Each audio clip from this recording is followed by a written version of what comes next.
Ready with me for a function பார்க்கலாமா? இன்னைக்கு வந்து நான் சாரி தான் வேர் பண்ண போறேன். நான் போய் சேஞ்ச் பண்ணிட்டு வந்துடுறேன். ஸோ சாரி கட்டியாச்சு. இதுக்கப்புறம் வந்து ரெடி ஆகலாம். ஸ்டெப் வந்து இதுக்கு இந்த ஹேர் எல்லாம் எடுத்து கட்டுறது தான். ஏன்னா சாரி போட்டுட்டு ஃப்ரீ ஹேர் விட்டுட்டு என்னால ரெடி ஆக முடியாது. ஒரு கொண்டைய போட்டுடுறேன் நானு. போட்டதுக்கப்புறமா வந்து காம்பேக்ட் பவுடர் எடுத்திருக்கேன். காம்பேக்ட்ட வந்து நல்லா வந்து டேப் பண்ணிட்டு, அத வந்து பிளெண்ட் பண்ணி விட்டுடுறேன். நான் ஆல்ரெடி வந்து கிரீம் அண்ட் லிப்ஸ்டிக் எல்லாம் போட்டிருக்கேன்.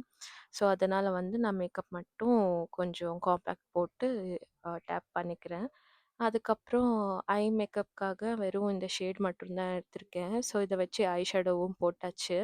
அதையும் போட்டு நல்லா பிளெண்ட் பண்ணிக்கிறேன். ஏன்னா வந்து எனக்கு ஹெவி மேக்கப் பிடிக்காது. So, keeping it very simple. அதனால ஐ ஷேடோ போட்டு அதையும் பிளெண்ட் பண்ணிட்டு, ஐலைனர் எதுவும் போடல. எனக்கு அவ்வளோ பேஷண்ட்டும் இல்ல. ஸோ, அதனால மஸ்காரா போட்டுக்கிறேன். மஸ்காரா வந்து அந்த விங்ஸ் வந்து நல்லா போல்டா வச்சுக்கிறதுக்கு தான் லேஷஸ. ஸோ மஸ்காராவும் போட்டாச்சு. அடுத்து வந்து பொட்டு வச்சுக்கலாம். பொட்டு வந்து என்கிட்ட நெறைய ஆப்ஷன் இருந்துச்சு. அதனால ஃபர்ஸ்ட் வந்து இந்த ஸ்டோன் பொட்டு ட்ரை பண்றேன். ஆனா இல்ல, நோ, அது வந்து ரொம்ப ஹெவி எனக்கு. அதனால ரிமூவ் பண்ணியாச்சு. ஸோ நார்மல் பிந்தி இருந்துச்சு என்கிட்ட. அத எடுத்து வச்சுக்கிட்டேன். இது வந்து பெர்ஃபெக்ட்டா இருக்கு. பார்க்கவும் நல்லா இருக்கு எனக்கு. ஸோ அதனால இதுவே ஃபைனல் பண்ணியாச்சு. அதுக்கப்புறம் வந்து லாஸ்ட்டா வந்து ஹேர் தான். இந்த ஹேர வந்து ஆல்ரெடி வந்து நான் சிக்கெல்லாம் எடுத்து வச்சிருக்கேன். எடுத்து வச்சுட்டு வெறும் சைடு பார்ட்டிஷன போட்டு ஃப்ரீ ஹேர் விட்டாலே நல்லா தான் இருக்கும்னு, அதையும் ட்ரை பண்ணி பார்த்துட்டுருந்தேன். ஸோ அவ்வளோதான். ஹேர வந்து நல்லா செட் பண்ணியாச்சு.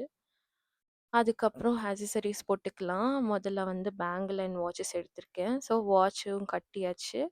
அதுக்கப்புறம் 2 சிங்கிள் பேங்கிள்ஸ் வந்து ரைட் ஹேண்ட்ல போட்டுக்கிறேன். அது போட்டதுக்கப்புறம் இந்த சாரிய செட் பண்ணிக்கலாம். ஏன்னா சிங்கிள் ப்ளீட்டிங் போட்டிருக்கிறதுனால அந்த பார்டர்ல ஸ்டோன் வச்சிருக்காங்க. அது தெரியிற மாதிரி சாரிய செட் பண்ணியாச்சு.